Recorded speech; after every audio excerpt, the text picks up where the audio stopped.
우리가 오늘은 요한일서의 마지막 강의인 5장을 함께 마주하게 되었습니다. 5장은 3장만큼이나 어렵습니다. 사실 요한일서가 버겁다라고 느끼게 하는 장 중에 하나고요. 5장이 3장보다 좀 더 어렵습니다. 누가 요한 복음의 저자와 동일 인물 아니랄까봐 정신이 하나도 없습니다. 왜냐하면 주제 자체를 독자들에게 설명할 때 직선적인 논리로 쏘아져 나가서 차곡차곡 빌드업이 하나하나 쌓여져 올려가는 스타일이 아니에요. 중구난방 정신이 하나도 없게 구성된 듯 보이는 스타일입니다. 왜 그렇다 그랬어요? 요한 특유의 어떤 구조 글쓰기? 나선형이 용수철철을 이룬 거죠. 그런데 원이 아니기 때문에 계속 같은 단어가 반복되지 않습니다. 원은 무한 반복이죠. 그런데 초반에 반복했던 단어들이 다음번엔 안 나와요. 새 단어를 씁니다. 그런데 묘하게 상승해요. 그러니까 논리는 계속 발전하는데 정신이 하나도 없어요. 왜? 여기서 썼던 단어를 여기서 안 쓰니까. 그래서 다른 얘기하는 것 같아요. 계속.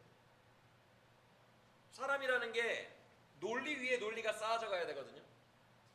그래야 쏙쏙 이야기가 들어오고 아이들도 아무리 어려운 이야기도 아동과 아이들도 논리가 쌓이는 빌드업이 되면 다 이해합니다. 그런데 이게 안 되고 이렇게 돼버리니까 아이든 어른이든 너무 어려운 거예요. 왜 어려운지 아시겠죠? 이 나선형 구조 글쓰기 때문에 그런데, 그래서 오늘도 여전히 이 나선형 구조를 이해하기 위해서 요한일서의 해석 지침을 인지하고 본문으로 가야 돼요. 첫 번째는 나선형 구조로 글을 쓴다는 거겠죠. 그래서 우리가 잘 아는 한 단어를 딱 말해놓고 그 단어를 전제로 그 위에 논리를 쌓는 빌드업이 없어요. 단어가 계속 바뀌어요. 그게 정말 힘들죠. 그래서 바뀌는 단어들과 표현들 속에서도 쏘아져 올라가는 속을 관통하는 이 전진을 꿰뚫어야 요한일서를 온전히 묵상하는 거예요. 그래서 이걸 간파하는 것, 저자의 의도 간파하는 것이 중요하다. 이걸 꼭 기억하시고, 또 몇 가지 염두에 둬야 하는 거 있죠? 우리가 지금까지 계속 배워온 것들, 요한일서 저자가 유지해왔던 일관된 모습들 뭐예요? 이단 이야기, 이단에 대한 공격이 늘 저변에 깔려 있어요. 이거는 5장도 마찬가지예요. 늘 이단을 염두에 두고 일부러 이단을 공격할 수 있는 단어를 씁니다. 일부러. 다른 단어들도 많은데 이단을 공격하는 단어를 계속 넣어요. 즉 요한일서는 전체가 나는 이단을 늘 염두에 두고 있어 라는 저변에 깔려 있는 거예요. 우리가 그래서 이거 이단 때문에 그렇구나 라는 것을 늘 기억하고 요한일서를 봐야 되고요. 또 말씀드린 것처럼 이 당시에 이단들이 성도들의 성화를 부인했죠. 그렇죠? 그래서 요한 저자는 어쩔 수 없이가 아니라 뭐 당연히 성화를 해야겠지. 근데 이 성도들에게 성화를 해야 된다를 강조할 수밖에 없는 그런 상황, 성화론이 강조된다. 책 자체가. 그것을 여러분들이 기억해야 되고요. 또 그렇기 때문에 이단과 성도를 이분법적으로 아주 강렬하게 극단적으로 갈라놓은 뒤에 이단과 성도가 극단적으로 다른 점을 계속 대조하는 말투를 쓰고 있다. 이거 1장부터 4장까지 일관된 요한의 모습이었죠? 맞아요? 요 정도는 참고하면서 이제 5장도 봐야 돼요. 끝까지 이러겠구나. 이것들은 변하지 않겠구나 라는 것을 이해하고 봐야 합니다. 그러면 오늘은 바로 5장으로 가서 본문을 따라갈 텐데,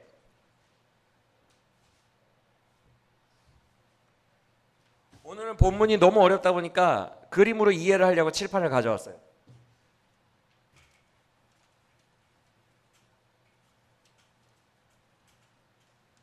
이 나선형 구조를 어떻게 우리 성도님들한테 이해하기 쉽게 설명을 할까? 여러분 중세 유럽의 어떤 성이나 망루 같은 데 가면은 올라가는 계단이 나선형으로 이렇게 올라가는 거 봤죠? 탑 같은데 공주가 갇혀있는 탑에 올라갈 때는 꼭 나선형으로 올라가잖아요. 그렇죠? 기사들이. 나만 봤나요? 그 있잖아요. 중간에 원기둥이 있고 이렇게 올라가는 거. 그걸로 설명을 하려고 해요. 5장은 하나의 탑으로 봅니다. 탑. 알겠죠?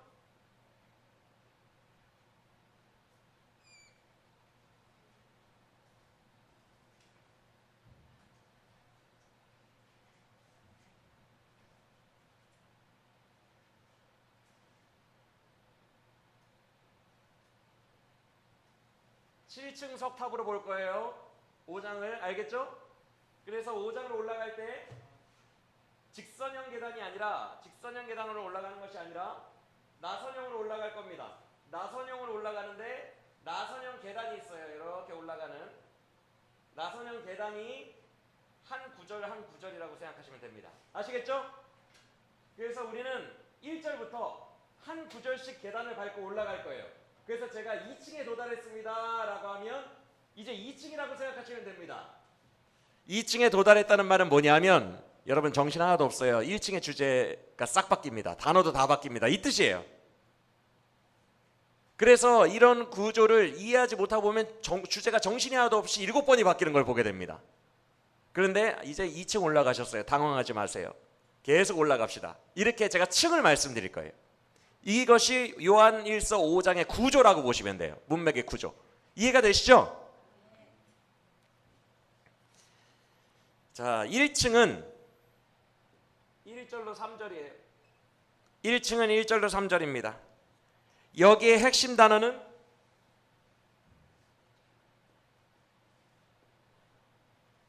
계명이라는 단어가 핵심 단어예요. 1절부터 3절까지 계명이라는 단어를 쓰는데 재밌죠? 1절부터 3절 지나면 계명이라는 단어를 저자가 쓸까요? 안 쓸까요? 되게 중요한 듯. 되게 막 이번에 계명 이야기를 되게 중시할 것처럼 계명이 어쩌고 어쩌고 하더니 1층 딱 지나면 계명이라는 단어는 절대 보이지 않습니다.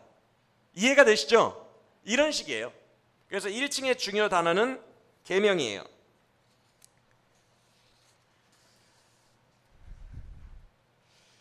(1절로) (3절이) 1층인데 기억하시고 함께 본문 1절 볼까요? 1층 부분인 1절부터. 여러분 1절은 무슨 말이에요? 1절 그 요한복음이 요한 저자 요한복음과 요한일서 요한이서가 너무 같은 느낌의 책이라고 했죠. 요한복음, 요한일서, 요한이서까지 너무 같은 신학을 가지고 있는 같은 저자의 책인데 요한의 특징이 또 하나 있어요. 글을 쓰는 특징이.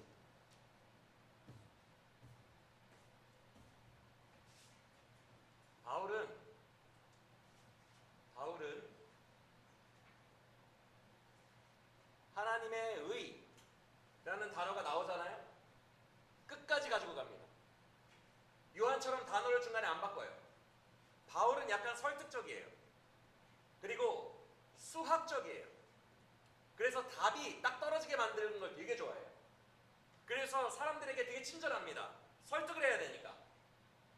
설득을 해야 되니까 하나님의 의라는 이 단어를 놓고 중구난방 여러 이야기를 하지 않아요. 이 하나님의 의라는 반석 위에 다음 반석을 착착착착 세워갑니다. 논리의 반석을. 그래서 수학 공식처럼 1 더하기 1은 2가 딱 나오게 만들어요. 그래서 바울 서신이 더 쉬운 거예요. 바울이 바보라서 멍청해서 그런 것이 아니라 의도가 있기 때문에 그래요. 사람들을 정확한 답으로 인도해야 된다.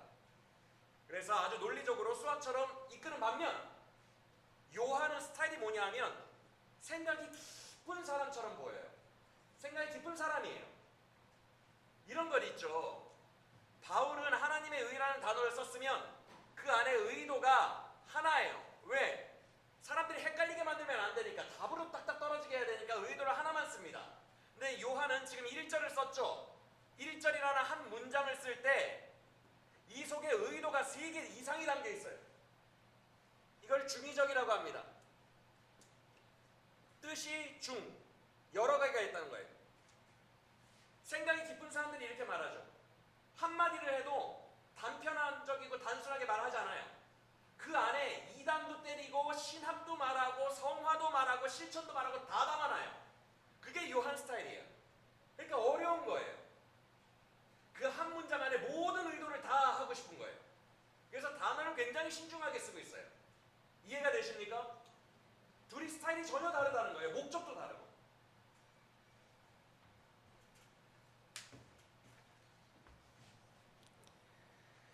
이게 요한 스타일인데, 그래서 1절 또 여러분이 읽으면 쉬운데 목사님이 설명하면 어려워지는 마법을 보게 될 겁니다.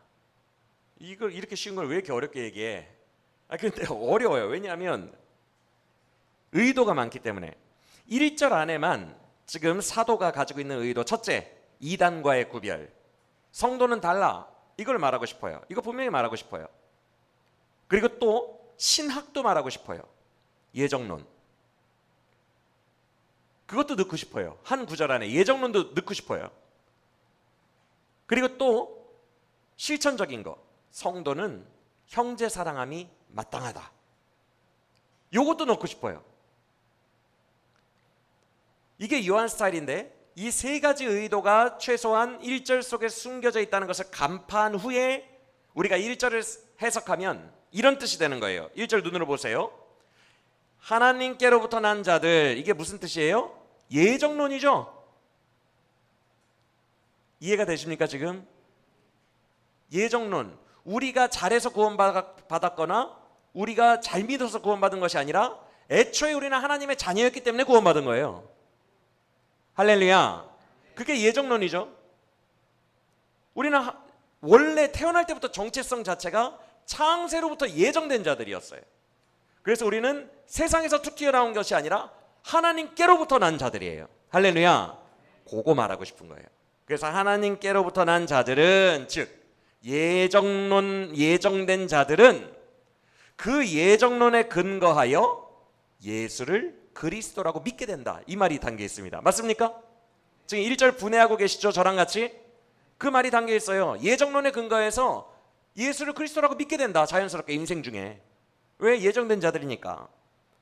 그리고 예정론에 근거하여 이렇게 믿은 사람은, 성도는 자연스럽게 하나님을 사랑하게 된다. 이게 실천적인 거. 자연스럽게 하나님을 사랑하게 되고, 또 하나님을 사랑하기 때문에 자연스럽게 또 다른 하나님께로부터 난 자들, 누구예요? 교회 성도들이죠. 형제 사랑이잖아요. 그렇죠? 그래서 또 다른 성도들을 자연스럽게 사랑할 수밖에 없다, 사랑하게 된다, 이런 얘기를 하는 거예요. 자, 그럼 여기에 세 개가 담겨 있는 거예요. 예정론은 방금 말했죠. 그렇죠? 또 하나 실천적인 게 담겨 있는 거예요. 성도는 형제를 사랑할 수밖에, 귀결이 그렇게밖에 날 수밖에 없다. 이거 실천적인 거 담겨 있죠. 그렇죠? 또 하나는 뭐예요? 이단은 이렇게 못해. 이단과의 구별이 속에 암묵적으로 담겨 있죠. 그렇죠? 다 얘기하고 싶은 거예요. 모든 이 핵심 주제들을.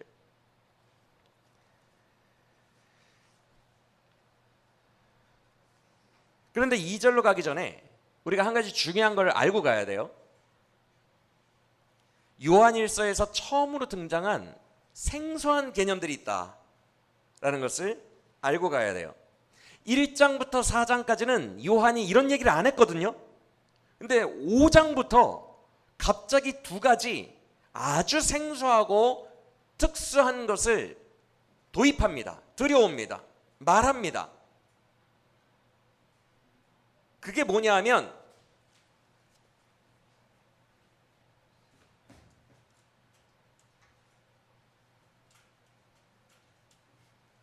이건 주민에서 써놓아야 돼요. 여기에 여러분들이 나중에 확인해야 되니까. 이게 오늘 설계의 사실 핵심이에요. 요한복음 5장의 핵심인데, 1장부터 4장까지는 안 쓰던 것을 5장에 들어와서 생소하게 써요. 그게 두 개가 있어요. 첫째, 성도가 하나님을 사랑한다는 개념이에요. 이 개념이 1장부터 4장까지는 아예 없었어요.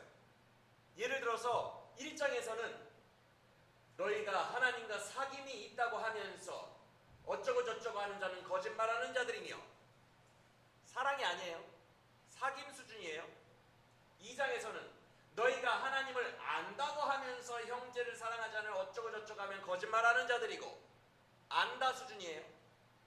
성도가 하나님과 사귀거나 안다 정도는 하지만 성도가 하나님을 사랑한다라는 개념은 5장에서 처음 나옵니다. 에이, 4장에서 본 것 같은데요? 맞아요. 4장에 이런 말투가 나왔지만 아니에요. 어떤 식으로 나왔죠? 너희가 하나님을 사랑한 것이 아니요, 이렇게 말합니다. 하나님이 먼저 너희를 사랑하신 것이다 라고 2번 말합니다. 4장에서. 그렇죠? 4장에서도 초지일관 너희가 뭘 어떻게 감히 하나님을 사랑해? 하나님의 내리사랑이지. 그 처음부터 끝까지 계속 하나님의 내리사랑만 얘기합니다. 맞아요? 근데 5장에서 처음으로 성도가 하나님을 올려 사랑으로 설명합니다. 처음으로. 특징이에요. 왜 그럴까? 5장은 마무리예요. 지금까지 1장부터 4장까지는 개념 설명이었어요. 5장에서 마무리할 때는 모든 사도가 서신서의 구조를 그렇게 만들듯이 요한도 실천편이에요. 실천편. 우리가 지금 보는 5장은 실천편이에요. 즉 개념으로 알게 교육하는 게 아니라 성도들이 정말 이렇게 살게 하고 싶은 거예요. 요한이. 실제적 능력, 영성, 실제로 성도가 능력 있게 살아가는 방법, 이걸 떠먹여주고 싶은 거예요. 그래서 이제부터는 내리사랑 정도가 아니라 진짜로 하나님을 성도가 사랑하면서 사는 삶을 얘기하고 싶은 거예요. 이해가 되십니까? 그래서 5장에서 이게 등장합니다. 그리고 또 하나 생소한 개념이 뭐냐면 하나님께로부터 난 자.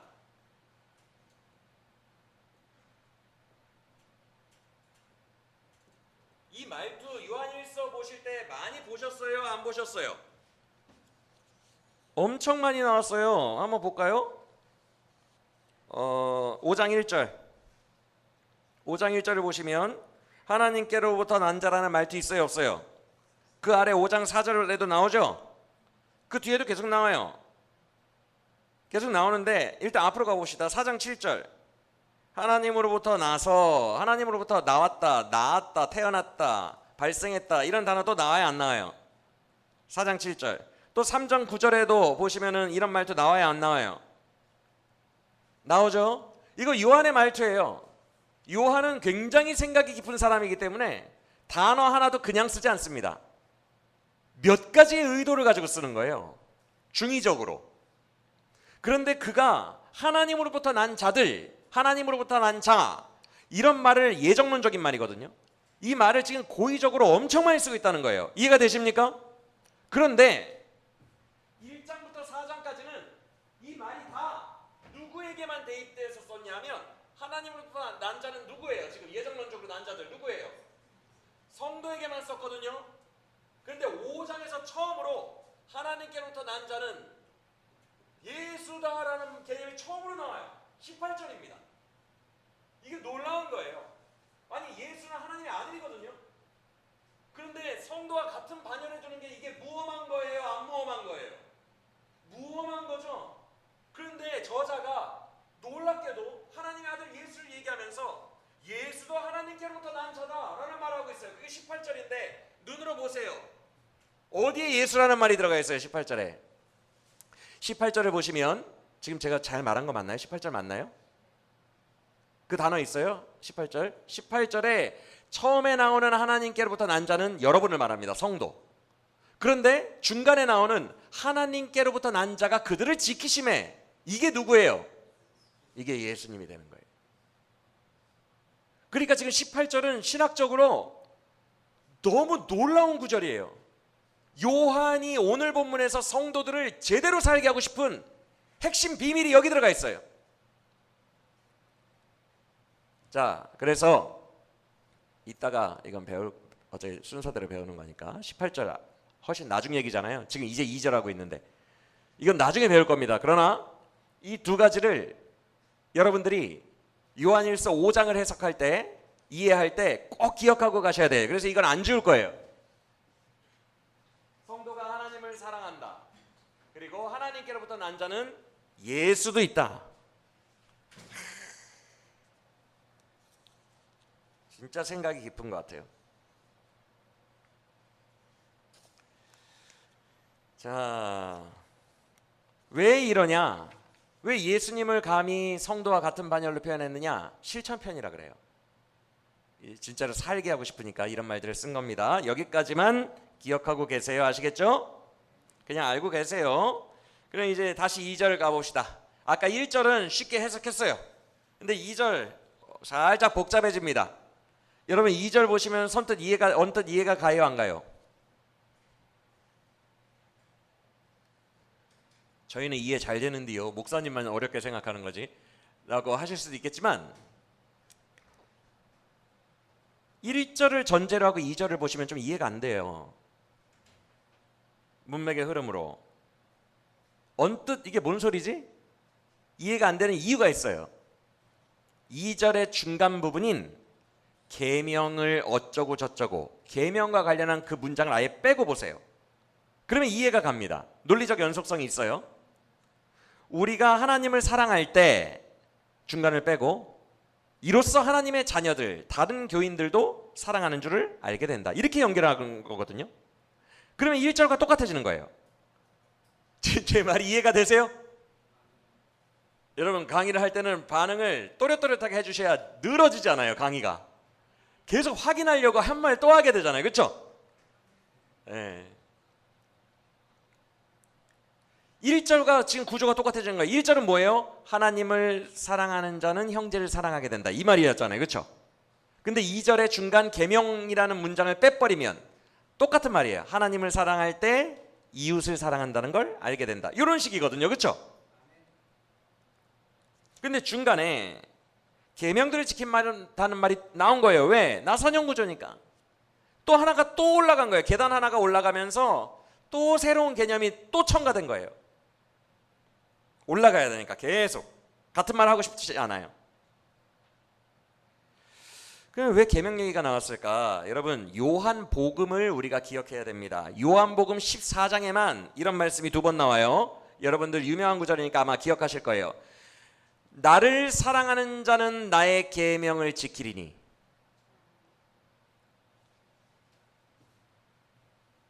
자, 도식화합니다. 예정된 자, 예정된 성도는 예수가 구원자임을 믿게 된다.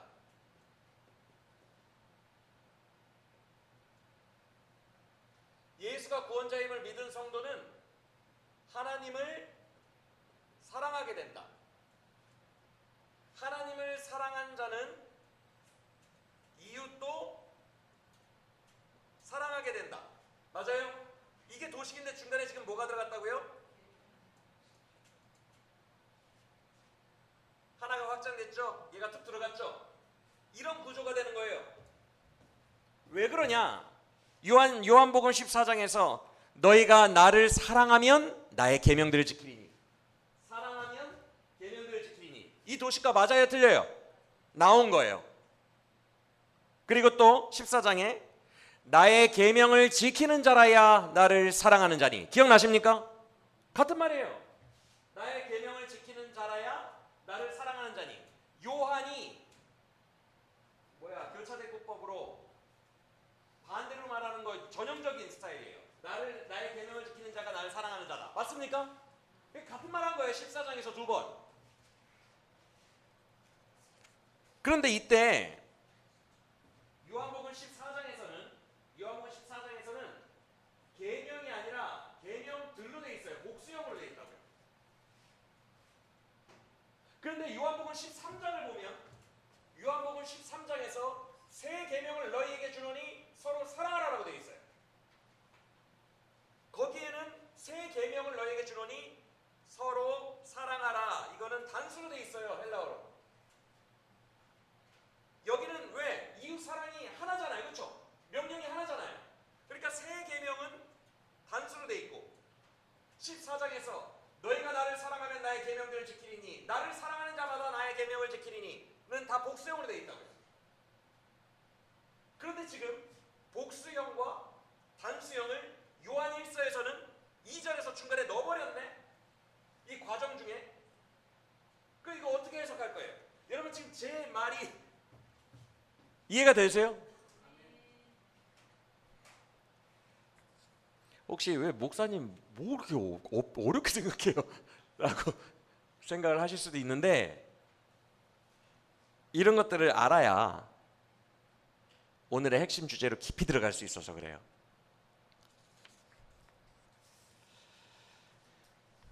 자, 그러면 이렇게 생각하실 수 있어요. 여러분들 어떻게 추측하세요? 이런 문제 앞에서 계명들은 율법의 조항들을 말하는 건가? 그래서 바울 서신에서 바울이 그랬죠. 사랑은 율법의 완성이니라. 그런 건가? 결국 율법들은 사랑이라는 하나의 계명으로 귀결된다. 이런 신학적인 내용을 말해주는 건가? 이렇게 생각하실 수 있어요. 그렇죠? 그런데 우리는 물론 다른 성경들을 가져와야 돼요. 성경 66권은 서로를 보완하고 예수 그리스도를 더욱더 영화롭게 하고 더욱더 분명하게 해주는, 서로가 서로를 보완하는 책이니까 다른 책들도 가져와야 돼요. 다른 본문들도. 그러나 그 전에 함부로 가져오는 경우가 있어요. 일단 요한 1서 내에서 해석해야 되고, 그게 좀 어려우면 같은 요한 문서들을 참고하여 해석해야 되고, 그렇게 해서 해석이 사실 나와야 돼요. 그런데 그래도 해석이 막힌다. 그러면 제가 요한 계시록을 해석할 때 다니엘서 갖고 오고 에스겔서 갖고 오고 스가랴서 갖고 온 거 혹시 기억나십니까? 요한 계시록만으로 해석이 안 되니까 다니엘서에 비슷한 똑같은 묵시들이 있거든요. 에스겔에 똑같은 묵시들이 있거든요. 아주 똑같은.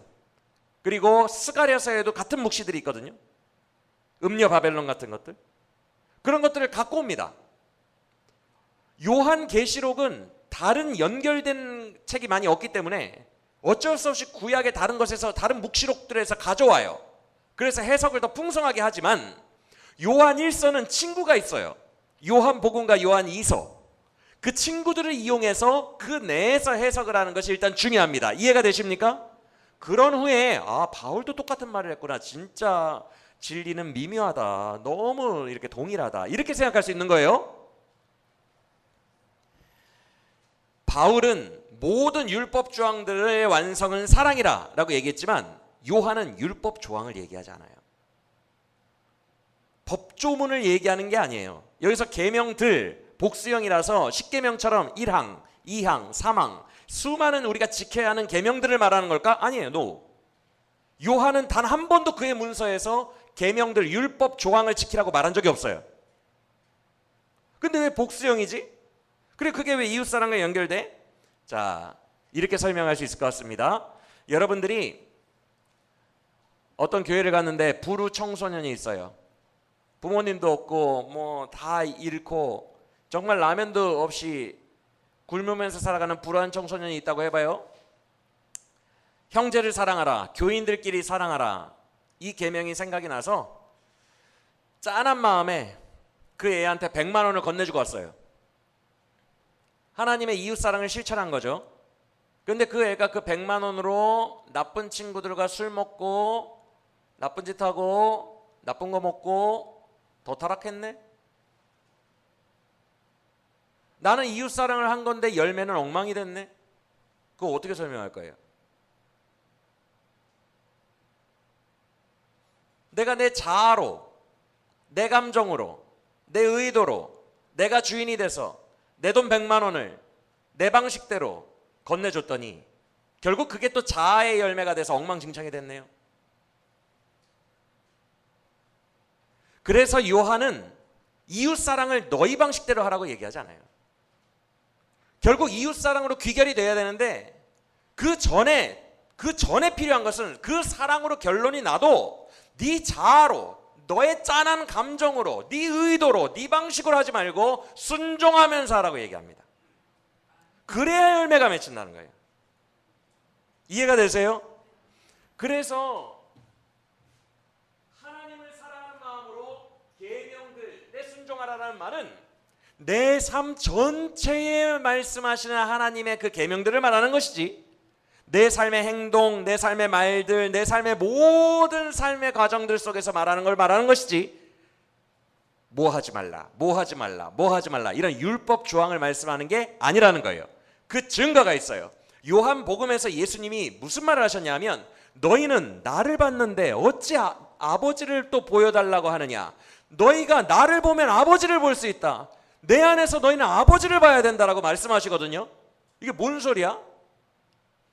요한복음에서 예수님이 그 신학적 근거를 뭐라고 말씀하시냐면, 내가 행동하고 내가 말하는 모든 것은 내 자의로, 내 자아로, 내 임의로 하는 것이 아니요 오직 아버지의 뜻대로 말하고 행동할 뿐이라. 그러므로 아버지께서 나를 사랑하시느니라. 이렇게 말씀하시거든요. 그러니까 예수님은 아버지와 복사 붙여넣기를 한 거예요. 그는 자기 마음대로 나 짜장면 먹고 싶어 해서 짜장면을 먹는 분이 아니에요. 짜장면 먹는 하나도 아버지의 뜻대로 하시는 분이에요. 모든 말과 행동이 24시간 365일 단 하나도 아버지의 뜻에 어긋나지 않고 복사 붙여넣기가 되는 분이라는 거예요. 이게 예수님이 말하는 순종이에요. 법조문을 지키는 게 아니라 아버지의 뜻이 나의 뜻이 돼요. 아버지의 마음이 나의 마음이 돼요. 모든 나의 행동과 말이 다 아버지의 뜻대로만 복사되는 거예요. 그게 계명들이에요. 이해가 되십니까? 이게 요한복음의 신학이거든요. 물론 성도가 그렇게 살기 어렵지만 그게 예수님, 우리의 본이 되신 예수님이 사신 방식이에요. 그러니까 성도도 이런 쪽으로 나아가야 돼요.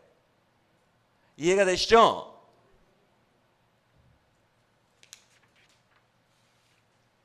그래서 요한에게 있어서 이웃사랑과 하나님께 복사 붙여넣기 되어서 모든 말과 행동들이 하나님의 뜻대로 순종만 하는 삶은 별개가 아닙니다. 오히려 이웃사랑을 다이렉트로 하는 사람들이 더 위험해요. 100만 원 건네준 사람처럼. 이해가 됩니까? 요한은 이런 식으로 자아로 하는 거 별로 안 좋아합니다. 이거는 말도 안 돼. 이거 열매 맺는 게 아니에요. 나는 포도나무여 너희는 가지니 너희가 나에게 붙어만 있으면 열매를 많이 맺나니 그 열매를 영광을 드리느니라 라고 말씀했죠. 붙어만 있으면 되는 거예요. 붙어만 있다는 뜻이 뭐예요? 복사 붙여넣기 하라는 거예요. 떨어져 나가서 네 의도대로 살지 말고 딱 붙어서 그냥 내가 뿜어내주는 영양분, 내 진액을 먹으면서 그냥 열매 맺으라는 거예요. 내 마음이 너의 마음이 되고 내 뜻이 너의 뜻이 되어서 그냥 그대로 순종하면서 살아라는 거예요. 온전히 연합하자는 거예요. 생각과 마음과 뜻이 다. 이해가 되십니까? 그래서 성도가 그런 식으로 살 때 이웃사랑은 자연스럽게 이루어지는 방식이에요. 이게 요한의 신학이에요.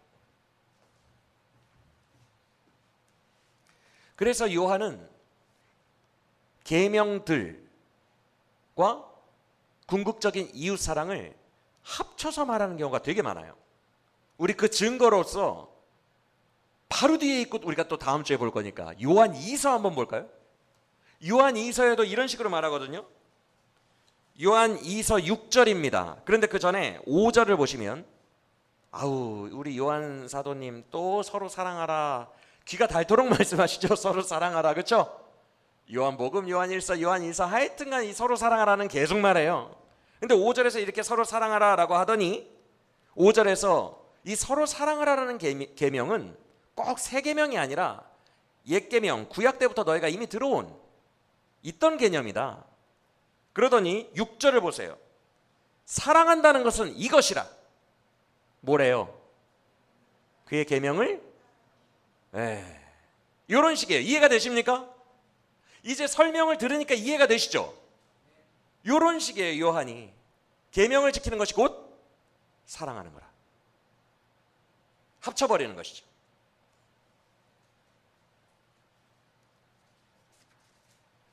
그러면 이제 1절, 2절 다 배웠어요. 1절, 2절 종합해서 정리해 볼까요?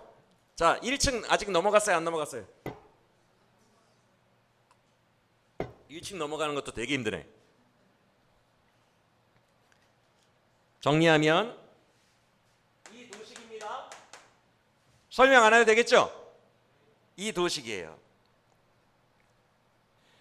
그러면서 1층의 마지막 구절인 3절, 계단 3개 중에 마지막 제일 위에 있는 3절로 이어지는데 3절은 2층과의 교량 역할을 해줍니다.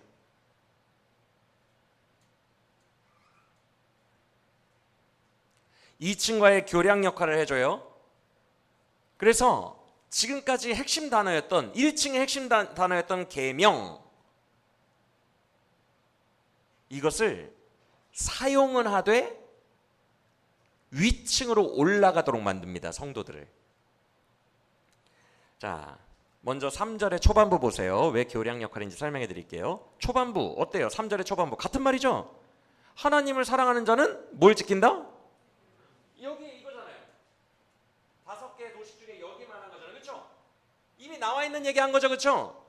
그러니까 앞을 받은 거예요. 1절과 2절을 받아서 또 같은 얘기 한 거예요. 같은 얘기네. 그런데 이 말 자체가, 절 보세요.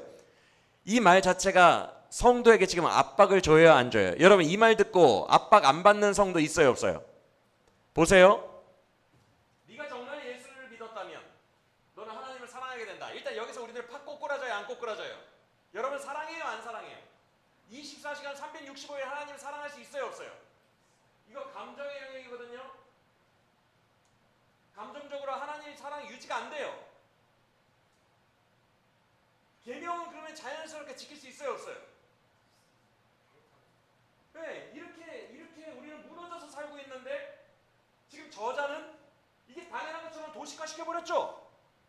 그러니까 이걸 들었을 때 저자가 성도들이 마음이 아프고 낙심되고 나는 저렇게 못 살아 라고 절망할 것이 저자가 예측이 돼야 안 돼요? 되죠. 왜? 이건 중요해요. 지금까지는 1장부터 4장은 이단과 성도를 막 극단적으로 분별하기 때문에 성도는 죄를 지을 수 없다 막 이렇게도 얘기를 했지만 5장은 실제로 그렇게 살게 하고 싶은 거거든요. 그래서 너무 말도 안 되는 이상주의를 대충 말하고 끝낼 생각이 없어요, 저자가. 진짜로 성도들에게 격려해주고 이렇게 살게 하고 싶어 해요. 그러니까 성도들이 이런 얘기하면 엄청 근심할 것을 알고 있는 거예요. 그래서 3장의 후반절 보세요. 뭐라고 말하고 있나? 이렇게 말해놓고선 또 뭐라고 말해줘요, 성도들한테? 이 계명은 무거운 것이 아니다. 그러면 성도들이 겁나 무거운데 뭘 무거운 것이 아니라고 그래요. 그러면은 저자는 무슨 말 하고 싶은 거예요? 몇 층으로 올라가라? 알고 싶으면 2층으로 올라가라. 여기서 무거운 것이 아니다 라는 이 헬라어가 감당하기 어렵다라는 뜻이에요. 감당하기 어렵다. 즉 저자는 이렇게 말하고 싶은 거예요. 이 말까지 딱 듣고 얼굴이 사색이 있는 성도들한테, 사색이 되어 있는 성도들에게 이거 불가능한 영역 아니야. 할 수 있어. 아예 감당할 수 없는 말도 안 되는 계명 아니야. 성도들 할 수 있어 라고 말해주고 싶은 거예요. 격려해주고 싶은 거예요. 지레 포기해버리지 않도록 할 수 있다라고 말하는 거예요. 이해가 되십니까? 그러면서 어떻게 할 수 있는지 그 방법을 5장에서 나머지 동안에 알려주고 싶은 거예요. 여러분도 궁금해요? 안 궁금해요? 나만 소리 지르고 있는 것 같아요. 물론 쉽다는 아니에요. 여기서 무거운 것이 아니도다라는 이 헬라어가 쉬워 이런 뜻은 절대 아니에요. 이거는 불가능한 것은 아니야 이런 뜻이에요. 그러니까 포기하지 말라는 거예요. 할 수 있으니까 포기하지 마. 불가능한 건 아니야.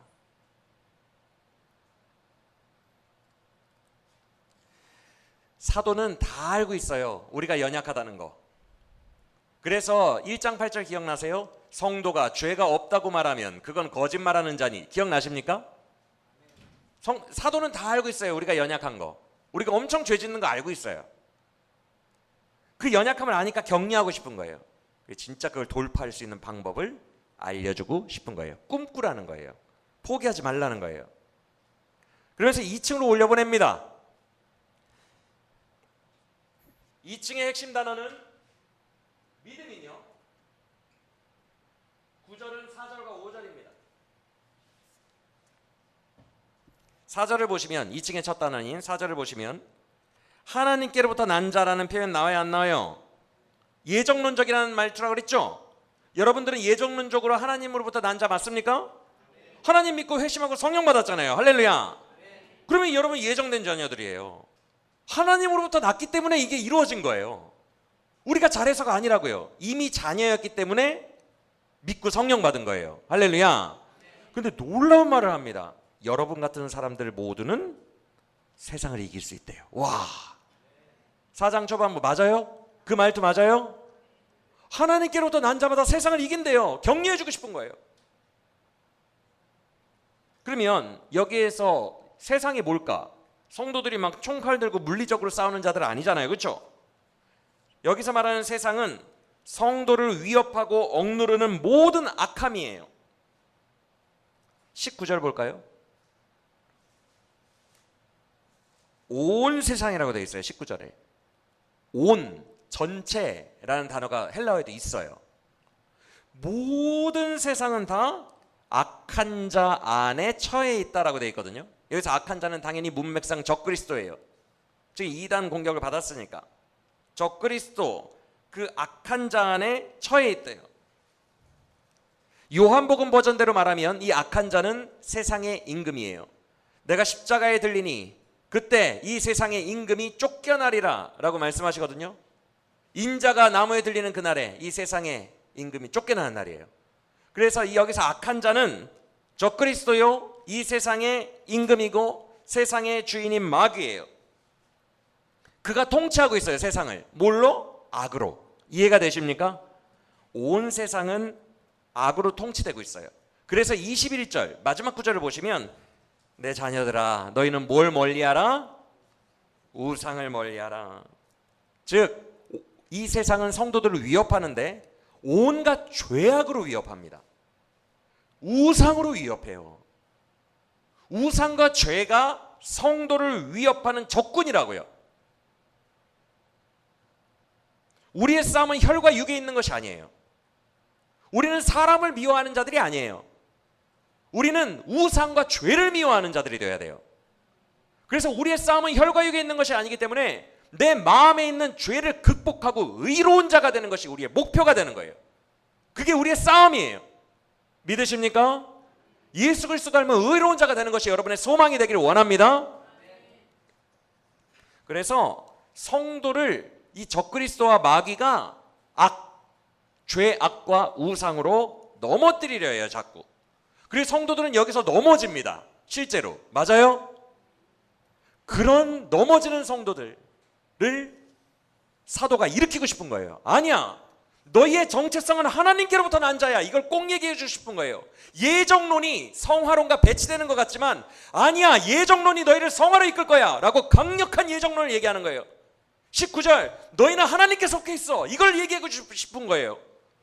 너희는 하나님께 속한 자들이야. 너희는 이길 수 있어. 너희 안에 하나님의 씨가 있어. 너희에게는 기름 부으심이 있어. 너희에게는 성령이 있어. 이걸 계속 얘기해 주고 싶은 거예요. 이해가 되십니까? 우리의 정체성이라는 거예요. 우리의 정체성은 세상을 이기는 자들이에요. 승리하는 자들이에요. 할렐루야. 마귀에게 맨날 넘어지다 보니까 아우 내 인생은 패배인가, 이렇게 살다가 그냥 천국 갈래나 봐, 이렇게 포기하고 살던 우리들이었지만 오늘 말씀을 통해서 주님이 우리의 기본적인 정체성, 너는 하나님의 것이야, 태어날 때부터 하나님의 것이야 라고 격려하시는 이 격려가 우리에게 성령의 음성을 들리기를 원합니다. 그러면 세상을 이기는 승리는 이것이니 4절 우리의 믿음이라. 우리는 뭘로 이겨요? 성도는 믿음으로 이겨요. 우리가 세상을 이길 수 있는 것은 믿음이에요. 그러면 여러분들 사도는 성도들이 뭔 생각할지를 다 알고 있어요. 여기까지 말하면 우리가 어떤 생각해요? 뭔 믿음? 뭘 믿는 건데 대체? 그 믿음의 근거에 대해서 궁금해하겠죠, 성도가. 그래서 이제 그걸 설명해 주는 거예요. 그런데 3층에서 설명해요. 그래서 5절은 또 교량 역할이에요. 2층의 핵심 단어인 믿음을 언급하는 듯하나 사람들을 3층으로 인도하는 게 5절이에요. 이해가 됩니까? 그래서 5절에서 이렇게 말합니다. 그 믿음이란 이거다. 뭘로 믿는 게 믿음이래요? 예수를 하나님의 아들이심이라고 믿는 이 믿음이 믿음이래요. 이 믿음이 있는 자들이 아니고서야 세상을 이기는 자가 누구냐라고 말하고 있습니다. 맞습니까? 반어법이죠. 우리는 세상을 이길 수 있다는 거예요. 할렐루야. 그러면 3층으로 올라가기 전에 5절을 한번 곱씹어 봅시다. 3층으로 안내하는 글이긴 한데 지금 뭘 믿어야 될지도 모르는 성도들에게 너희를 승리케 하는 믿음은 바로 이거야. 예수가 하나님의 아들이심을 믿는 것. 이렇게 말해버렸거든요. 이게 요약본이에요. 3층으로 인도하는 요약본. 근데 이 믿음이 여러분들을 성화시키는 뭔 힘이 있는 것 같아요, 대체?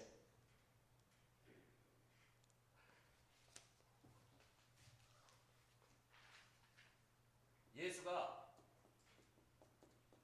하나님의 아들 임을 믿으면 세상을 이긴대요. 여러분 중에 이거 안 믿는 사람 있어요, 없어요? 근데 왜 나는 못 이겨? 요한 선생님 또 추상적으로 말하는 거 아니야? 자기만 하는 개념으로 그냥 뭐 격리하려고 아무 말이나 하는 거 아니야? 근데 여기에 담긴 핵심이 요한의 예정론적 성화론의 강력함의 근거예요. 예수는 인간을 말합니다. 하나님의 아들은 신임을 말해요. 육체로 오신 예수가 신임을 믿는 자. 이게 성화론의 핵심이에요. 이걸 믿어야 된대요. 그러면서 3층으로 올라가 궁금하면 이해가 되십니까? 그리고 우리도 궁금하죠? 3층으로 또 올라가 봅시다. 그럼 3층은 6, 7, 8절 핵심 단어는 증인.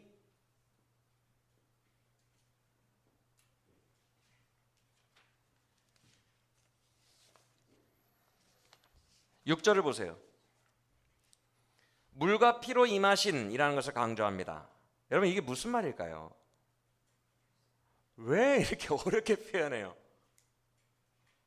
물과 피로 임하셨다는 게 왜 이런 말을 쓴 것 같아요? 단어를. 요한이 그래요. 아까 말씀드렸잖아요. 요한은 생각이 깊기 때문에 한 문장 안에 몇 개의 의도를 가지고 있다? 단어를 신중하게 씁니다.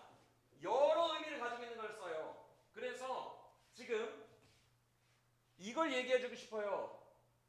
인성과 신성을, 이 구도를 얘기해주고 싶은데, 인성으로 오신 것, 이 부분을 그냥 이렇게 표현해도 되잖아요. 우리에게 육체로 임하신 예수, 이래도 되잖아요, 쉽게. 근데 이걸 또 뭐 사람들 일부러 난해하게 하려고 하는지, 물과 피 이렇게 표현하니까 어려워 보이잖아요.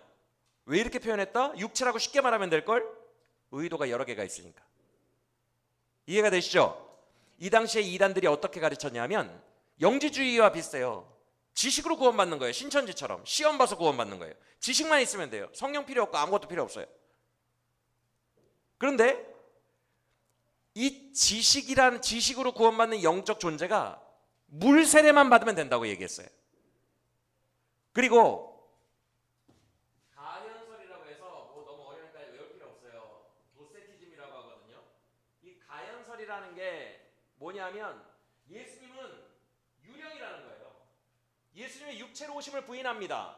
왜? 육체는 여러 욕망에 이끌려요.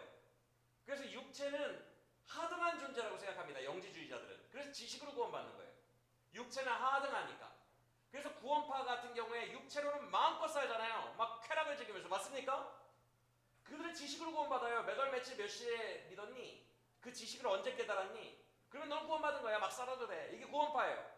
육체를 부인합니다. 육체는 더러우니까, 하등하니까. 그래서 예수님이 구원자인 걸 인정하는 척 말합니다. 이단은 항상 초반에 예수를 인정하는 것처럼 얘기해요. 뒤가 달라요. 그런데 이 예수님이 육체를 입고 오셨다는 게 그들에게는 이해가 되지 않는 거예요.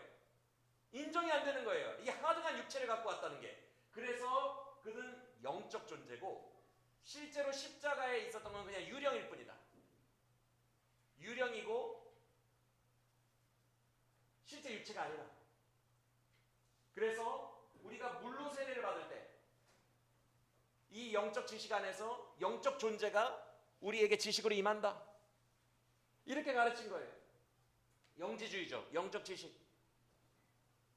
그래서 이들이 물 세례만 인정하고 예수님이 육체로 오신 걸 부인했다고 했죠. 이게 부인되면은 어떤 교리가 파괴돼요. 피 흘려서 우리를 죄에서 구원하신 그의 육체의 피를 흘려야 우리 대신에 제물이 되신 거잖아요. 우리가 죽어야 되는데 그가 대신 죽은 거잖아요. 이 대속의 은혜가 파괴되는 거예요. 그를 유령으로 만들어버리면, 그래서 육체로 오셨다라고 말하지 않고 그들 이단들이 주장하는 물세례, 여기에서 끝나는 것이 아니라 그는 물과 피로 임하셨다라고 말함으로 우리 기독교가 절대 양보할 수 없는 죄사함의 은혜, 이 교리를 분명하게 선포한 거예요. 이해가 되십니까? 그래서 6절을 보면 물로만이 아니요 라는 말이 보이는 거예요. 이해가 되세요? 굳이 이런 표현을 할 필요가 없죠. 물로만이 아니요, 물과 피로. 누가 물로만이래? 이단들이 그랬다고요. 물로만이라고 했다고요. 이해가 되시죠?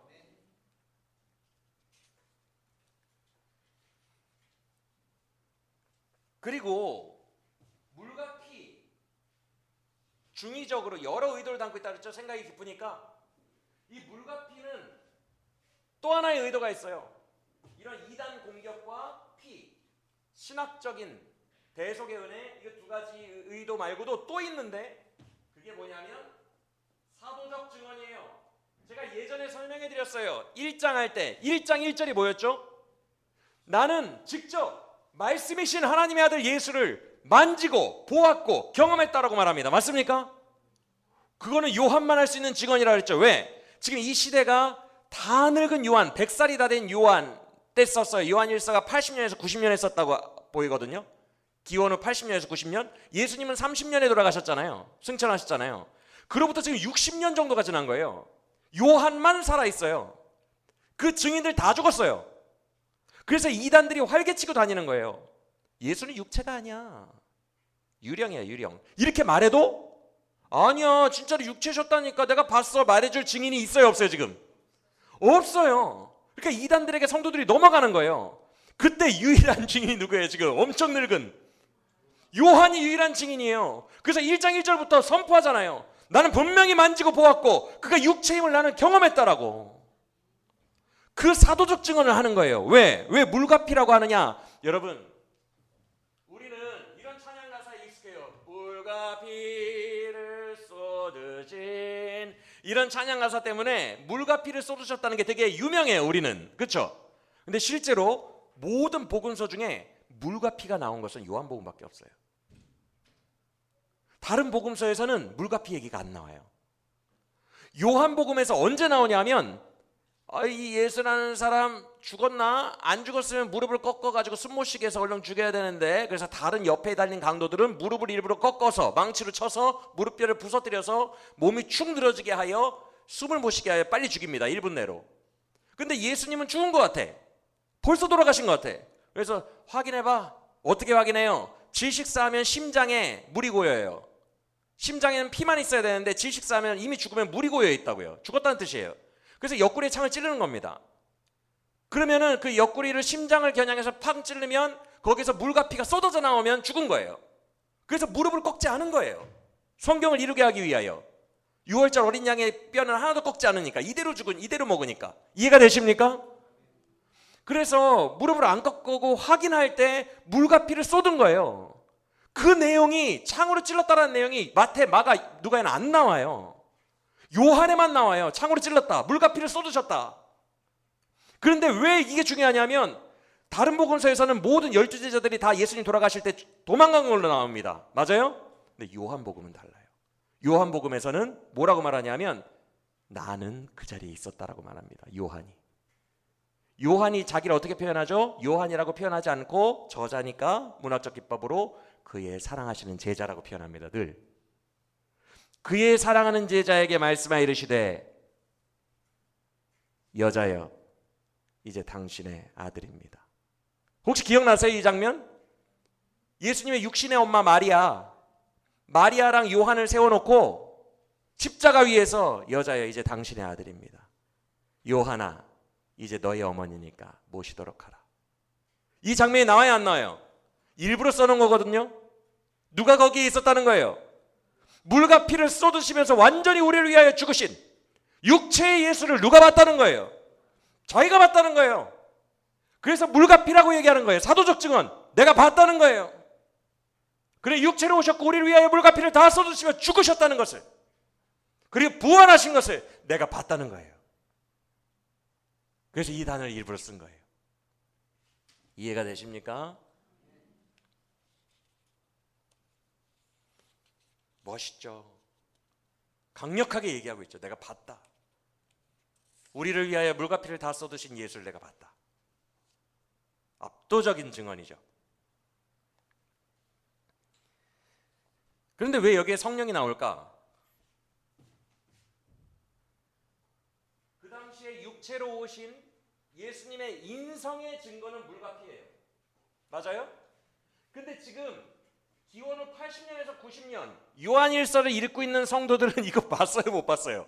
거의 다 애기들이었을 텐데 못 봤죠? 근데도 믿고 있네? 베드로전서에서 베드로 사도가 얘기한 것처럼 너희가 예수를 본 적도 없으나 너희가 예수를 믿고 몹시 사랑하느니라. 그게 가능한 거예요. 본 적도 없는 더 후대의 성도들. 아니 더 신기한 건 우리죠. 2000년이 지난 다음에도 우리는 믿고 있잖아요. 아니 이 당시의 증거는 물과 피지. 현장 증거는. 그렇죠? 그 지금 믿는 사람들의 증거는 뭐냐는 거예요. 누가 우리를 믿게 해주시는 거예요? 아유 우리 전민환 권사님 오늘 모범생. 물과 피와 성령이 왜 나왔는지를 딱 얘기하시네. 지금 그거 설명하려고 했는데 성령께서 시공간을 초월하여 오늘 교인들에게 주의 신성이 믿어지게 하는 거예요. 주님의 이 육체로 오신 예수님이 믿어지게 하는 거예요. 그와 동시에 하나님의 아들이심이 믿어지는 것이 신성이신 성령으로 말미암아 가능한 거예요. 이해가 되십니까? 그래서 증인은 셋이니 물과 피와 성령이라. 이 셋은 곧 하나라. 이것이 7절 8절까지 맞습니까? 여러분들은 물과 피와 성령의 증언을 받아 구원받았음을 믿어졌음을 믿으시길 바랍니다. 그래서 6절 마지막에 보면 성령은 진리이시다라고 말씀하는 거예요. 요한복음에서 주님이 뭐라고 하셨죠? 내가 또 다른 보혜사를 너에게 보내리니 그는 세상이 능히 받지도 못할 것이며 그는 진리의 영이라. 그가 내가 너희에게 가르친 것을 생각나고 기억하게 하리라. 기억나십니까? 성령은 진리의 영이에요. 그게 요한신학이에요. 그 진리를 알게 하는 거예요. 모든 성도들, 예정된 성도들은 성령님으로 말미암아 예수가 그리스도이시고 하나님의 아들이시다라는 진리를 깨닫게 되는 거예요. 여러분 안에 계신 성령이 알려주시는 거예요. 할렐루야. 그래서 7절 8절에서 셋은 곧 하나다. 한 증인이다. 그리고 이것을 믿으면 우리는 세상에서 승리한다라고 말하는 거예요. 그런데 이제 몇 층으로 올라가야 돼요?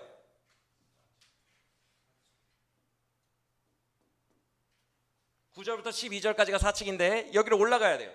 여기에 특수 단어는 증거입니다. 증거. 지금 증인들까지 얘기했죠. 물과 피와 성령. 그러니까 앞에부터 복기해보면 하나님을 믿는 예정된 자들은 하나님을 사랑하고 이웃 사랑하는 게 마땅해. 하나님을 사랑하면 계명을 지켜야지. 그런데 사람들이 엄청 부담스러워하고 힘들어하니까 이 계명은 무거운 게 아니야. 할 수 있어. 그러면서 믿음으로 인도합니다. 믿음만 있으면 할 수 있어. 믿음은 뭐냐 하면 육체이신 예수가 신이라는 걸 믿는 거야. 이렇게 제시합니다. 그러면서 그 육체이신 예수가 신임을 증거하는 증인 3명을 불러와요. 그게 3층이에요. 이해가 되십니까? 그리고 이 증인 3명이 불러와졌고 이 증인 3명을 통하여 물과 피와 성령을 통해서 너희 안에 믿음이라는 증거가 있다라고 말하는 게 4층이에요. 이해가 되시죠? 그래서 9절을 보시면 당시 이단들은 이미 다 죽었잖아. 사람들의 증언도 없잖아. 이렇게 사람의 증언을 중시했지만 사도가 정면으로 반박하는 거야. 이단을. 뭐라고 말하냐 하면 사람의 증언보다 중요한 것은 더 큰 것은 하나님의 직접 증언이다. 이렇게 말합니다. 맞아요? 그 증거가 크다는 거예요. 그러면서 놀라운 얘기를 합니다. 너희는 이미 마음으로 다 알잖아.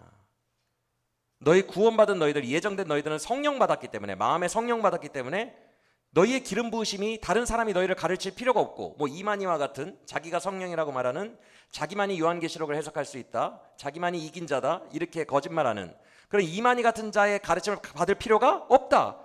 너희 안에 오신 성령은 말 그대로 영이에요. 이만희 같은 육체가 아니라 영이에요.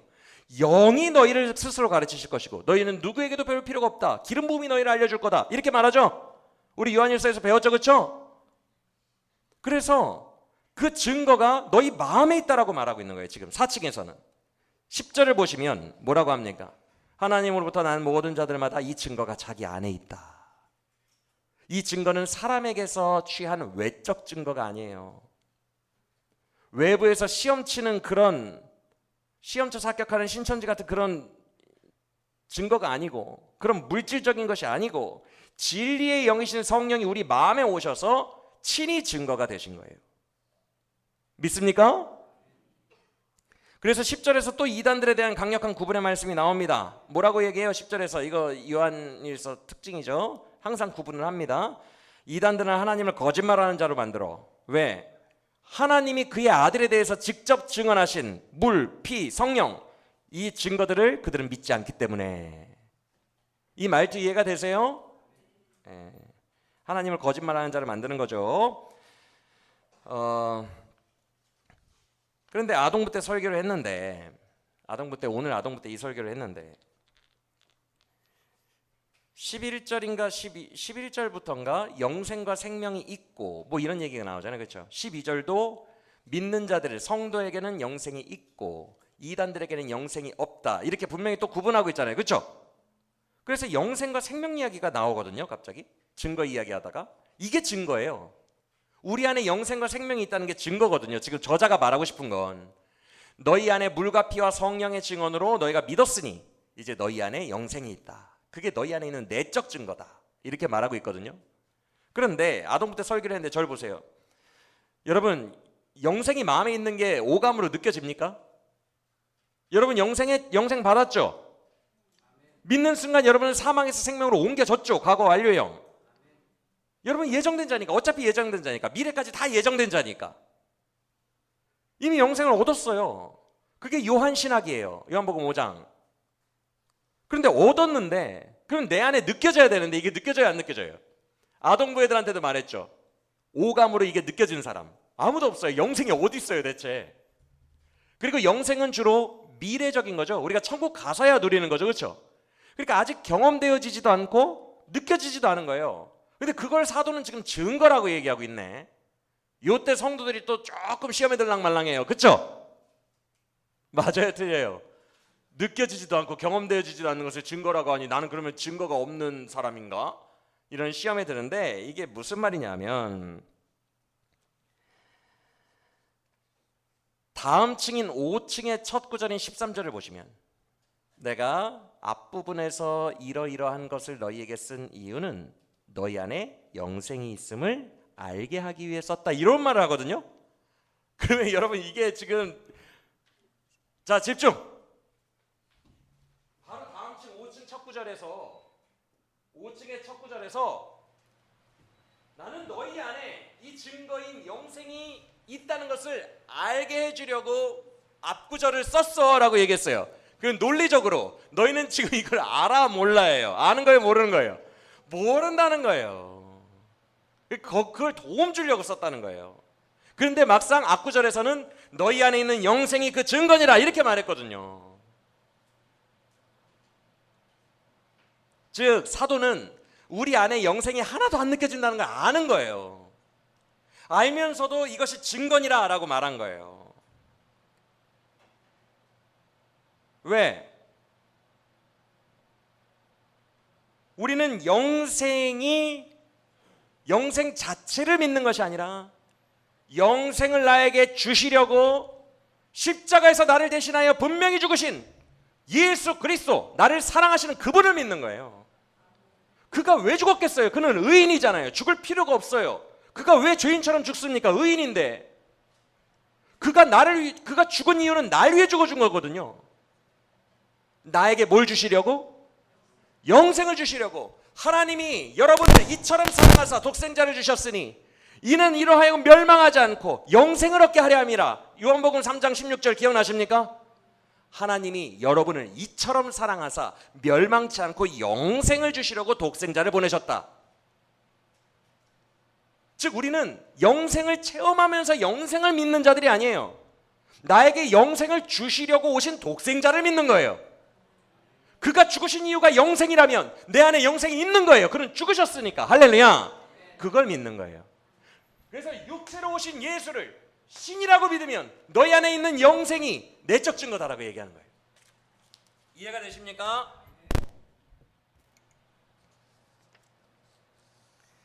그래서 아동부들에게도 이렇게 설교했어요. 예수님이 널 위해서 죽어주기까지 한 그 사랑이 우리의 믿음의 근원이다. 그걸 보고 믿는 거지 아직 경험도 되지 않고 느껴지지도 않는 영생을 믿는 게 아니다. 천국, 보이지도 않는 천국을 붙들고 믿으려고 하는 게 아니라 그 천국을 주시려고 이 땅에 날 위해 오신 예수 그리스도, 그 실체 육신으로 오셔서 분명히 물과 피를 흘리시고 성령으로 나에게 지금도 증언하고 계시는 그 예수를 보고 믿는 거다. 할렐루야. 왜? 증인은 셋이니까. 물과 피와 성령이니까. 그리고 그 증인으로 말미암아 믿은 내 안의 증거는 느껴지진 않아도 영생이니까. 이해가 되십니까?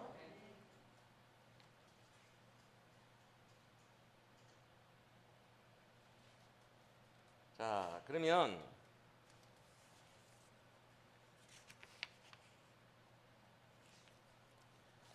여기까지 정리해 봅시다. 5층 가기 전에. 7층은 안 할 거예요.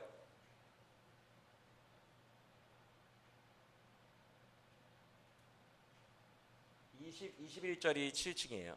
안 할 겁니다. 아까 어느 정도 봤고 그냥 사실상 여러분들이 충분히 이해할 수 있는 내용이기 때문에 7층은 안 합니다. 여기까지 일단 정리하면 이렇게 돼요. 자, 복귀해 봅시다. 5층, 6층 제일 중요한 클라이막스로 가기 전에 여러분이 예정된 성도예요. 그래서 예수가 구원자임을 믿었어요. 어떻게 믿었어요? 물과 피와 성령의 증언으로. 맞습니까? 그래서 믿는 순간 여러분 안에 생명이 생겼어요. 영생이 생겼어요. 그리고 모든 믿는 자들은 하나님을 사랑해요. 그래서 사랑하여 계명을 지켜야 되고 이웃 사랑으로까지 나아가야 돼요. 근데 여기서 하나님 사랑하는 여기에서 성도가 끊겨 있어요. 보통 순종이 잘 안 돼. 사랑이 잘 안 돼. 그래서 이것을 강력하게 성화의 삶을 살 수 있는 근거를 믿음이라고까지 얘기했어요. 그렇죠? 근데 이 믿음은 물과 피와 성령이 증거하신 인성이 신성이심을 믿는 거다라고 얘기했어요. 그렇죠? 즉 믿음이란 여러분이 쥐어짜내서 믿는 게 아니라 믿어지는 거예요.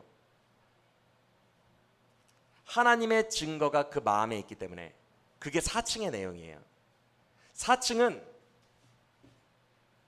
믿음을 너희가 믿는 게 아니라 이 증인들이, 하나님이 보내신 증인들이 너희 안에 증거를 심어줬다라는 얘기예요. 그래서 너희가 한 게 아니라 이거는 이미 예정적으로 주어졌다는 거예요. 힘내라는 거예요. 너희가 이미 믿어지고 있다는 거예요. 성령 안에서 하나님이 그렇게 하셨다는 거예요. 이해가 되십니까? 그래서 믿음은 수동태다. 하나님이 주신 증거가 너희 안에 있다. 수동태다. 너희는 믿어진 거다. 하나님의 사랑으로 그렇게 된 거다. 자, 여기까지 이해가 되시면 이제 5층으로 가야 되는데 우리가 여전히 궁금한 게 뭐예요? 대체 믿음이 어떻게 나를 세상에서 승리하게 하는가? 실제적인 믿음의 실천과 적용이 궁금하죠? 아직도 여전히? 클라이막스까지 가야 돼요. 아니 뭐 아까 당장 5절에서 2층에서 그거 알려주는 것처럼 얘기하더니 또 물과 피와 성령 나오고 또 정신 하나도 없이 빙빙 돌리는 것처럼 그렇게 말하고 있는 것처럼 보이지만 아니에요. 다 빌드업하고 있는 거예요. 이 믿음은 너희가 하는 것이 아니라 수동태고 물과 피와 성령, 인성과 신성을 믿는 거다. 이 개념을 알려주기 위한 빌드업이에요. 할렐루야. 그래서 사실 4층까지 안에 비밀이 다 담겨 있어요.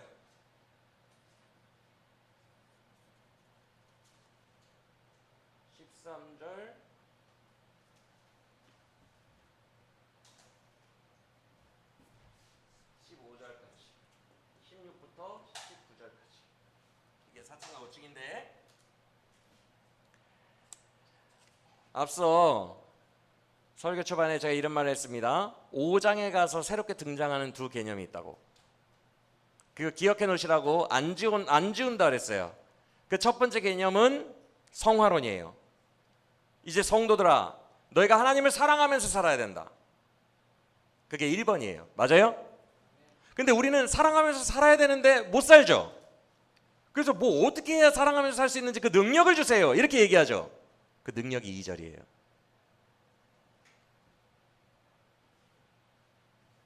18절에서 예수님을 성도와 동일시하고 있다는 거. 왜 그럴까? 의도가 있어요, 여러분. 자, 이제 마지막이니까 집중하세요. 예수님은 육체로 오셨어요, 그렇죠? 너희가 세상에서 환난을 당하나 담대하라. 내가 세상을 이겼노라. 그도 육체로 오셨어요. 그리고 세상에 놓여 있었어요. 근데 그를 이겼어요. 육체로 오신 예수가 너희를 지키십니다. 육체로 세상을 이겨본 분이 너희가 가지고 있는 이 연약한 육체로 세상을 이겼노라. 이긴 분이 너희 안에서 성령으로 너희를 돕고 계신다는 거예요. 지키시니 이기는 법을 알려주시겠다는 거예요. 할렐루야. 그래서 성도는 내 힘으로 쥐어짜서 이기는 것이 아니에요. 내 안에서 육체로 한번 오셨다가 세상을 이기신 분이 내 안에서 나를 돕고 계시는 거예요. 어떻게 이기는지를 정확하게 알고 계신 분이 나를 도와주시는 거예요. 할렐루야. 그래서 하나님께로부터 난 예수가 우리를 지켜주는 거예요. 우리와 동일시되는 거예요. 우리와 하나가 되어주시는 거예요. 연합하시고 우리의 삶을 인도해 가시는 거예요. 할렐루야. 그래서 요한복음 17장을 보면 이런 구절이 있어요. 아버지여, 내가 이들을 이제 맡기나이다. 나는 하늘로부터 아버지께로부터 왔다가 이제 아버지께로 돌아가지만 이들은 세상에 남아져 있나이다. 이들을 세상으로부터 지켜주옵소서. 이런 말들을 하거든요. 교회와 제자들은 우리들은 세상에 덩그러니 남겨놓는 거예요. 육체로. 자기만 가시는 거예요. 맞아요? 물론 자기는 승리하고 가셨지. 육체로 세상을 이기고 가셨어요. 그런데 그는 나는 승리했다 빠이빠이 알아서 해. 그게 아니에요. 내가 또 다른 보혜사를 너희에게 주리니 너희 각 사람에게 임하는 성령, 그 성령 안에서 내가 너희와 함께 하리라. 그날에는 성령 안에서 내가 너희 안에, 너희가 내 안에 있는 것을 보게 되리라라고 말합니다. 할렐루야. 성령은 그릇이에요. 성령을 우리에게 보내시고 그 안에서 예수 그리스도께서 우리의 육체를 이기게 하시려고 우리에게 임하신다는 거예요. 할렐루야. 그래서 여러분 안에는 성령으로 예수님이 함께 계십니다. 육체의 승리를 하신, 세상 가운데서 혼자 덩그러니 남겨졌지만 끝까지 승리하신, 너희는 담대하라, 환난을 당하라 담대하라, 내가 세상을 이겼노라라고 하신 그 예수님 여러분 안에 계신다고요. 할렐루야. 그것이 성도의 믿음이에요. 육체이신 예수가 하나님의 아들로서 이겼다. 그가 너희 안에 계심을 믿으면 너희가 성화로 나아갈 수 있다는 거예요. 할렐루야. 이게 6층의 내용이에요. 그런데 우리 안에 계신 예수가 해주시잖아요. 이제 어떤 방법으로?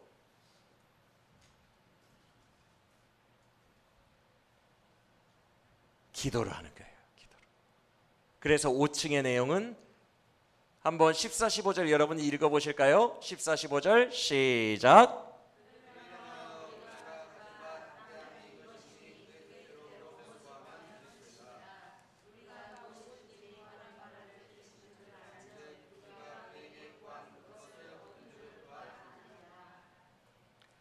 기도하라는 거예요. 담대하게 구하라는 거예요. 요한복음에서 뭐라고 했는 줄 아세요? 예수님이 제자들에게 14장 이후부터 13장에서 제자들에게 세족식을 시키시고 이 땅에 남은, 세상에 남은 제자들을 사랑하시되 끝까지 사랑하시는 장면이 나오거든요. 그런 구절이 있어요. 끝까지 사랑하시는데 뭘 끝까지 사랑하셨냐? 말씀을 남기고 기도해 주시고 하거든요. 그게 14, 15, 16, 17절이에요. 거기에 보혜사 성령님의 개념이 나와요. 그리고 세상에 남겨진 그 교회를 하나님께서 지켜주신다는 개념이 나와요. 근데 그때 14, 15, 16절, 17절에서 예수님이 중점적으로 제자들에게 말씀하시는 내용이 있어요. 그게 뭐냐 하면 너희가 그날에는 아무것도 내게 묻지 아니하리니 그날에는 성령 안에서 모든 것을 알게 될 것이다. 그리고 그날에는 내 이름으로 아버지께 구하겠으니 아버지께서 내 이름으로 구하는 모든 것마다 너희에게 이루시리라. 너희는 내가 한 일보다도 더 큰 일을 하게 되리라. 이렇게 말씀하시거든요. 이것이 비밀이에요. 방금 15절에서 하나님의 뜻대로 구하는 자마다 라고 했죠. 하나님의 뜻대로 구하는 게 뭐예요? 주님, 나 거룩하게 살고 싶어요. 세상을 이기고 싶어요. 난 능력 있게 살고 싶어요. 이게 하나님의 뜻 아니겠습니까? 할렐루야. 그렇게 구하라는 거예요. 기도하라는 거예요. 예수님이 여러분 안에 육체로 이기신 예수님이 여러분 육체 안에 들어와 계시니까, 도우시니까, 여러분을 지키시니까 해주겠다고 약속하셨어요. 내 이름으로 그날에는 구하라. 그러면 아버지께서 이루시리라라고 하셨어요. 할렐루야. 이제 구하는 거예요. 기도함으로 이루는 거예요. 주님을 의지하는 거예요. 할렐루야. 그래서 이렇게 구원받은 자는 성화를 향해 나아갈 때 기도로 나아갑니다. 육체로 이기신 예수님이 내 안에 와 계시다는 것을 믿는 믿음으로.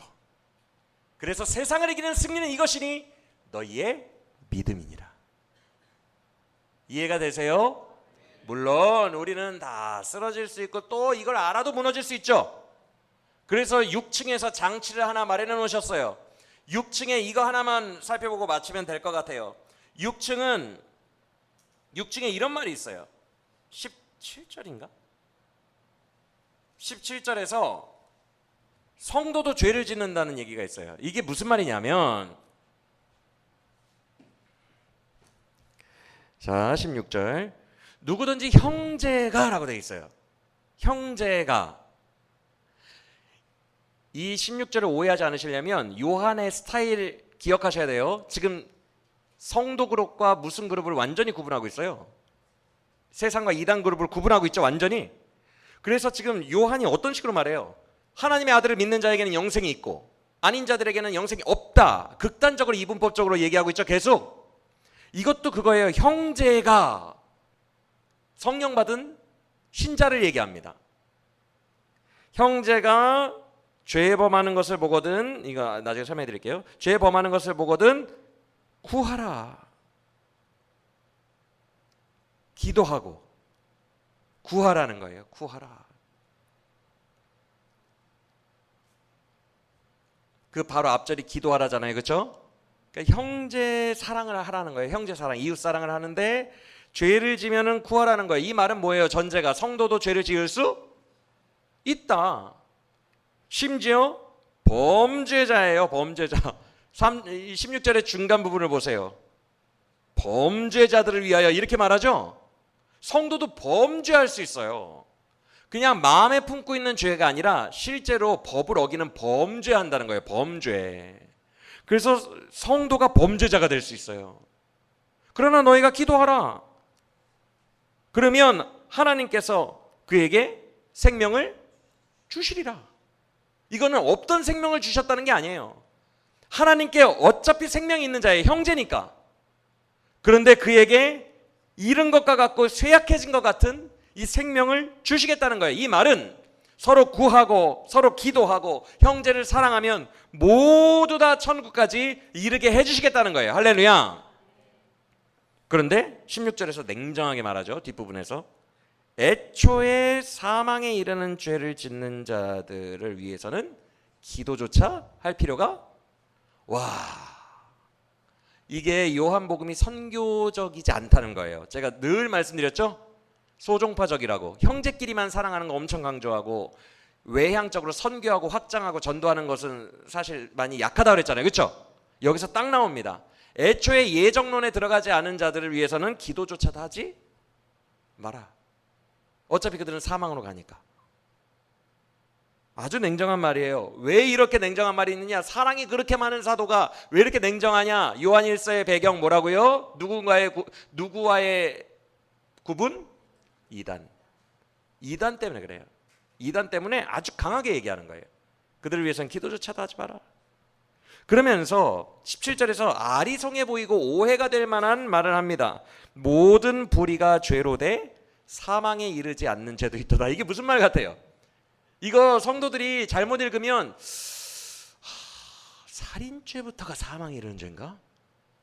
이렇게 율법을 단계별로 죄의 경중을 나눠서 구분하려고 해요. 그렇죠? 그렇게 오해하기 딱 좋죠? 근데 누가 구분하래요? 이거는 이미 구분되어 있는 거예요. 예정론 안에서. 요한 신학 안에서는 이미 성도와 세상이 구분되어 있습니다. 맞아요? 그래서 이렇게 해석하는 거예요. 성도가 짓는 죄는 사망에 이르지 아니하는 죄가 되는 거고, 성도 이외의 사람들이 짓는 죄는 그 죄의 대가로 지옥에 이르는 죄가 되는 거예요. 이해가 되십니까? 그러면 성도의 죄는 왜 사망에 이르지 않아요? 누가 우리의 죄를 대속하셨으니까? 예수님이 대속하셨으니까 우리가 죄를 범할 수 있죠. 연약하니까. 하지만 우리는 사망에 이르는 죄가 아니에요. 그 죄는. 그 죄는 기도하면, 우리가 주님께 간구하고 형제를 사랑하고 형제를 위해서 기도하면 주님께서 그 생명을 채워주신대요. 이루어지게 하신대요. 영생이 그에게. 할렐루야. 강력한 예정론이에요.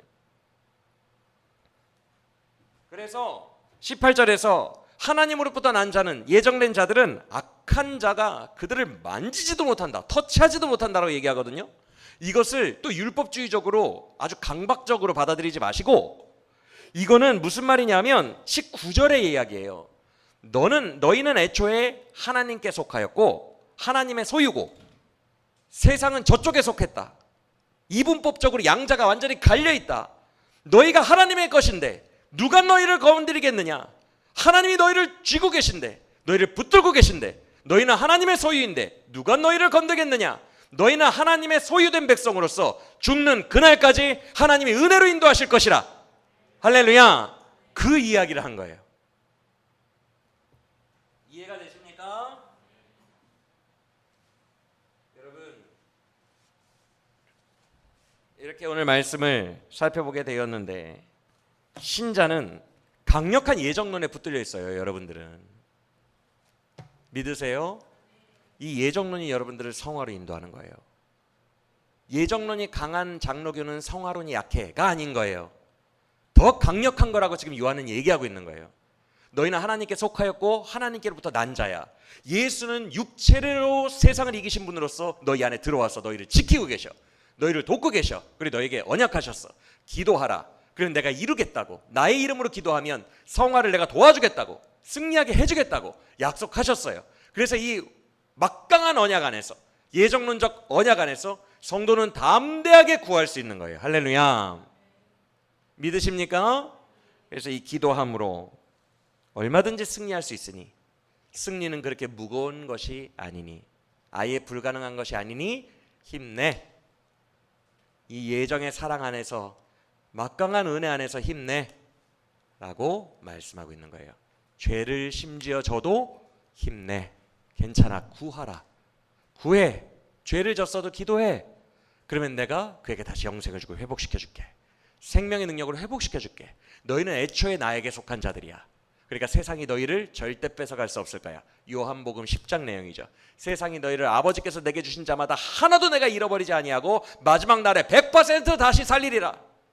아버지께서 내게 주신 자들, 여러분들은 주님이 절대 잃어버리지 않으십니다. 선한 목자 되신 예수님 끝까지 끌고 가셔요. 부활하는 그날까지. 믿으십니까? 그 강력한 예정론 안에서 성화도 이뤄나가라 라는 거예요. 할 수 있다는 거예요. 우리 앞뒤 옆사람에게 인사할까요? 할 수 있습니다. 나도 세상을 이길 수 있습니다. 육체를 이기신 예수를 믿는 믿음으로 기도합시다.